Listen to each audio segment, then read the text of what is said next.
हाय student, good morning all student. BR academy में आप सभी का स्वागत है। मैंने जैसे कि बताया था पिछली क्लास में आपको मैंने कॉमन नाउन पढ़ाया था, जातिवाचक, उसके बारे में मैंने डिटेल से बताया था और कुछ एग्जांपल्स हैं और उनके द्वारा मैं आपको विवरण करके बता रहा हूँ। देखो, मैंने बताया था कॉमन नाउन और प्रॉपर नाउन दोनों एक समान होते हैं, लेकिन लगते एक समान है लेकिन होते नहीं है। कुछ कंडीशन होती है कि समान से लगते हैं। मैंने आपको एक नोट पॉइंट भी लिखाया था इसके बारे में। और देखो, मैं आपको फिर दिखा रहा हूँ, दोबारा से एक्सप्लेन करना चाहता हूँ। और देखो, कॉमन नाउन और प्रॉपर नाउन। देखो, कॉमन नाउन ये गर्ल, माना गर्ल, फिर इसके बाद क्या है, गर्ल का नाम लिया गया तो रीना। एक बारी में आपको शायद डिफाइन हो रहा होगा, जैसे ही हम किसी चीज की जाति का बोध कर रहे हैं, उसकी जाति का नाम बता दिया जाए तो उसका क्या कहलाएगी, प्रॉपर। और जाति बता रहे हैं वो कहलाएगी कॉमन नाउन। तो हमें जैसे लड़का, जैसे राकेश नाम है तो जाहिर सी बात है। सिटी आगरा हो गई, आगरा क्या है, नाम में आया। और ये क्या है, प्रॉपर नाउन। और फर्स्ट लेटर कैसा आता है, कैपिटल आता है। आप सभी को समझ में आ गया। सिटी, जैसे कंट्री बताया मैंने। अब कंट्री में क्या है, इंडिया, जैसे पाकिस्तान वालों किसी का नाम भी रख दें और उसका क्या कोई चीज रख दें उसके अंतर्गत आए और इसे पता ना चले तो वो कंट्री कहलाएगा, वो कॉमन नाउन कहलाएगा। और इस कंट्री का नाम बता दिया जाए तो वो प्रॉपर नाउन कहलाएगा। चलो आगे बढ़ते हैं। और नंबर 3 पे आती है कलेक्टिव नाउन। नंबर 3 पे आती है कलेक्टिव नाउन, समूहवाचक या संगठन वाचक।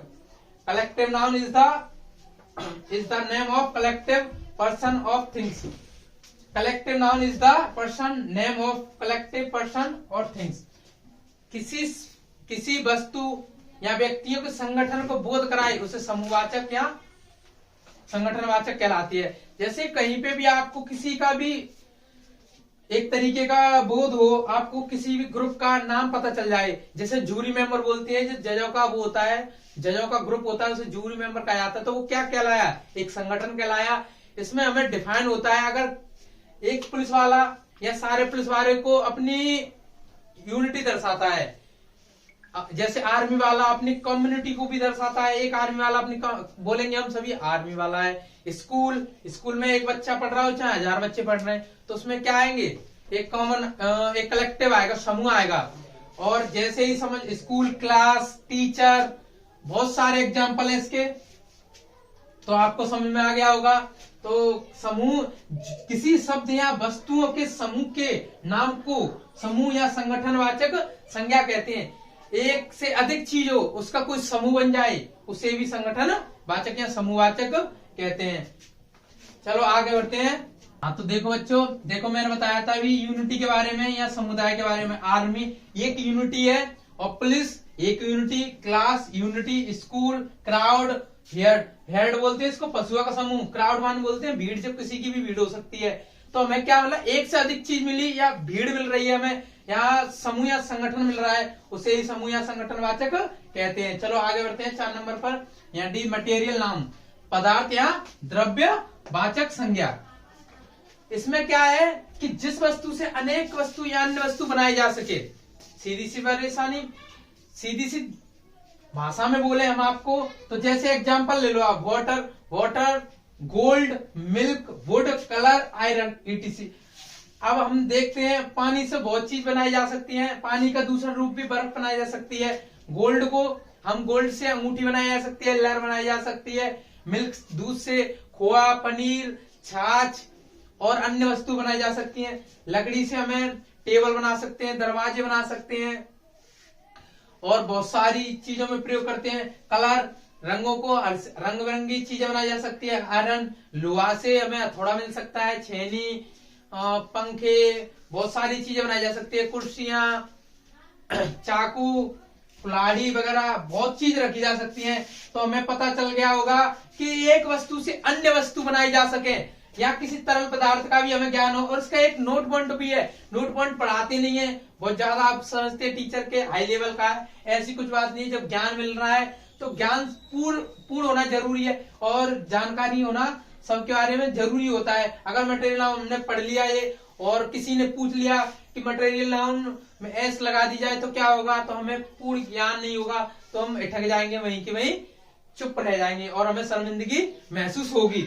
लेकिन हमें ऐसा करना ही नहीं है, बिल्कुल हमें बिल्कुल बारीकी से पढ़ना है। मैं फिर भी बता रहा हूं, मैं आपको बारीक से बारीक पढ़ाने का बहुत ही प्रयास करूंगा और बेहतर से बेहतर सुझाव करूंगा। और आप मेरे सामने अगर कोई परेशानी हो तो मेरे पे तुरंत कमेंट करें, मैं आपके कमेंट का रिप्लाई तुरंत दूंगा। अगर कोई परेशानी हो तो आप तुरंत हमारे चैनल पे लाइक और कमेंट करके शेयर करें और बताएं। अर्थात नोट पॉइंट है, इसमें संज्ञा को सदैव एक वचन में प्रयोग किया जाता है। हमेशा मटेरियल नाउन को एक वचन में प्रयोग किया जाता है। कुछ संज्ञा एस जोड़ दिया जाए तो उसका अर्थ बदल जाता है। अब जैसे मानो उसमें एस जोड़ दिया जाए, उसको प्लूरल बना दिया जाए, सिंगुलर से प्लूरल बना दिया जाए, उसका अर्थ और भाव दोनों चेंज हो जाते हैं। देखो मैंने कुछ एग्जांपल्स लिए हैं और बोर्ड पे देखो, बोर्ड पे लिखे हुए हैं। आयरन, आयरन मीन्स होता है लोहा।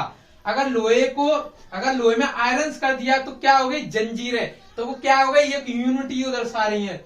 और वुड मीन्स होती है लकड़ी, और लकड़ी में अगर एस लगा दिया जाए, बुड्स कर दिया जाए तो उसमें हो जाएगा पूरा जंगल। तो मतलब समझ रहे हो, पूरी यूनिटी का दर्शन जो शुरू से लेकर एंड तक। सैंड माने रेत होता है और सैंड्स माने होता है रेगिस्तान, और वाटर माने होता है जल, और वाटर्स माने होते हैं समुद्र। तो आपकी समझ में आ गया, एक एस लगाने से बहुत अर्थ चेंज हो जाता है। चलो दोबारा से रिवीजन करते हैं, रिवाइज करते हैं। मटेरियल नाउन पदार्थ या द्रव्यवाचक संज्ञा। पदार्थ या द्रव्य, जिस वस्तु से अन्य वस्तु बनाई जा सके, पदार्थ या द्रव्यवाचक संज्ञा कहलाते हैं। वाटर आप सभी को पता है, gold, milk, would, colour, iron. एक वस्तु से अन्य वस्तु बनाई जा सके, एक चीज से अन्य वस्तुओं का रूप बदला जा सके, या रूप बदल जाए, रहती हुई है। जैसे वाटर है, वाटर को बर्फ बनाएंगे, वाटर को बर्फ से फिर हमें बर्फ को पिला दिया जाए तो क्या बनेगा, पानी। लेकिन कुछ वस्तुएं ऐसी होती है जो अपने रूप में नहीं आ पाती हैं, कुछ वस्तुएं ऐसी होती है जो अपने रूप में आ जाती हैं। जैसे हमने माना अब लकड़ी है, लकड़ी को हमने जलाया, लेकिन लकड़ी को जलाने पर हमें लकड़ी प्राप्त नहीं, उसकी राख प्राप्त होगी।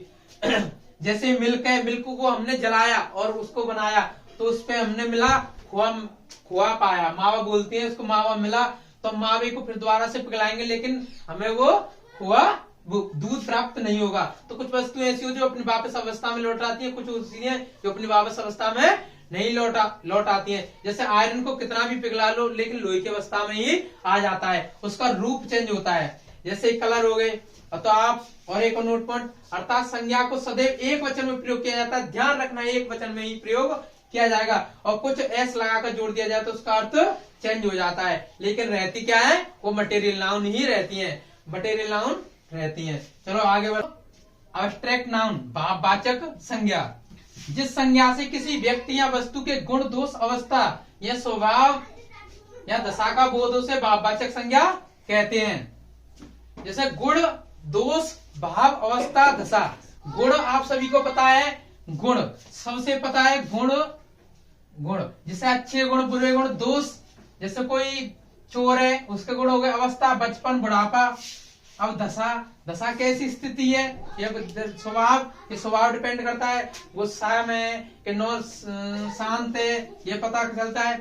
अब देखो कुछ एग्जाम्पल है, एग्जाम्पल से आपका समझ में आ जाएगा। बहादुरी है, बहादुरी क्या होती है, बहादुरी क्या दर्शाती है, आपका क्या दर्शाती है, गुण, और आपके स्वभाव दशा भी बता दिया, आप दर्श रहे हो। और चोर क्या है आपकी, दोष है, चोर क्या है, दोष। बचपन आपकी क्या है, अवस्था। तो आप जिस संज्ञा से किसी व्यक्ति या वस्तु के गुण, दोष, अवस्था का भाव प्रकट हो, उसे भाववाचक संज्ञा कहते हैं। जैसे बहादुरी, चोर, बचपन, आप सभी को पता चल गया होगा। और नोट पॉइंट है, कला और विज्ञान के नाम, व्याकरण, संगीत, भौतिकी आदि भी इसका एक उदाहरण है अवस्था का। ये भाववाचक का उदाहरण है। इसके कला है, विज्ञान है, व्याकरण, संगीत, भौतिकी, ये किस में आ जाते हैं, सभी भाववाचक में आ जाते हैं। और ये सभी डिपेंड करती हैं अब्स्ट्रैक्ट नाउन पर। अब आगे बढ़ते हैं। अब आपके नाउन खत्म, 5 प्रकार के जो नाउन थे वो खत्म हो चुके हैं। मुझे पता आपको समझ में बेहतर तरीके से आया होगा। अब आगे बढ़ते हैं जेंडर की ओर। जेंडर मीन्स होता है लिंग। लिंग 4 प्रकार के होते हैं, आप सभी को पता होगा, आप सभी ने पढ़ रखा होगा, इसमें पढ़ने की कोई ज्यादा वो नहीं है। तो आप सबसे पहले पढ़ते हैं मस्कुलाइन। मस्कुलाइन में होता है पुल्लिंग, तो पुल्लिंग जो पुरुष जाति का बोध कराए। फेमिनाइन स्त्रीलिंग जो स्त्री जाति का बोध कराए। नंबर 3 आती है कॉमन। कॉमन उभयलिंग, जो स्त्री और पुरुष दोनों का बोध कराए। अच्छा, स्त्री और पुरुष दोनों का बोध कौन सा करा सकता है? जैसे मान लो अपने हो गया प्लेयर हो गया, खिलाड़ी की कोई वो नहीं होता है कि इसमें ये नहीं डिपेंड करते हम कि प्लेयर है, वो प्लेयर जा रहा है तो लड़की हो सकती है, लड़का भी हो सकता है। कोई कलाकार हुआ तो वो भी क्या हो सकता है?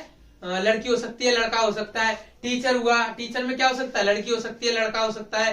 अब तो इसी से पता चल गया होगा कॉमन समान हो। नेपुंसकलिंग, न्यूटर बोलते हैं, न्यूट्रलिंग बोलते हैं नपुंसक, ये किसी निर्जीव वस्तुओं के लिए बोध किया जाता है, इसमें वस्तु में कोई जान ना हो तो उसके लिए हम न्यूटरजेंडर का प्रयोग करते हैं। और न्यूटरजेंडर जैसे बुक हो गई, पेन हो गया, मार्कर हो गया, बोर्ड हो गया, दरवाजा हो गया, जो वस्तु क्या हो उसमें जान ना हो तो वो क्या कहलाएंगे? निर्जीव वस्तु हैं। जैसे बुक, पेन, आप सभी को समझ में आ गया। जेंडर 4 प्रकार के होते हैं, मस्कुलाइन, फेमिनाइन, कॉमन और न्यूटर जेंडर। तो आपको समझ में आ गया। इसमें परेशानी, थोड़ी सी परेशानी होगी नपुंसक में, जो निर्जीव वस्तु है उसी के लिए। चले आगे बढ़ते हैं और देखते हैं आगे। तो देखते हैं आगे बढ़ते हुए नंबर की ओर। नंबर मीन्स होता है वचन, नंबर मीन्स वचन होता है। और अब पहले पढ़ाएंगे नंबर। नंबर 2 प्रकार के होते हैं, सभी को पता है, सिंगुलर और प्लूरल, एक वचन और बहुवचन। एक वचन पढ़ते हैं सबसे पहले। एक वचन, जिस शब्द एक ही वस्तु या जगह का बोध कराए। एक ही शब्द, एक का बोध कराए, एक शब्द। अब जैसे एक व्यक्ति, एक जगह और अकेले ही चीज का बोध कराए, उसे ही हम क्या कहते हैं? सिंगुलर नाउन कहते हैं। जैसे मैंने कहा Babita has a pen, Babita के पास एक पेन है, तो क्या बोला मैंने? एक लौता चीज हो, उसी को क्या बोलते हैं? Singular noun. You have a ball, तुम एक क्या रखते हो? बॉल रखते हो, तो क्या कितनी रखते हो? एक। आगे बढ़ते हैं प्लूरल नाउन की ओर। बहुवचन, जिस शब्द से 2 या 2 से अधिक वस्तुओं या व्यक्तियों का बोध हो। ठीक है, एक से अधिक होनी चाहिए, चाहे कितनी भी हो, पता नहीं कितनी हो सकती हैं। राकेश हैज बुक्स, राकेश के पास से क्या है? किताबें, बहुत सारी किताबें। कितनी किताबें? कोई पता नहीं।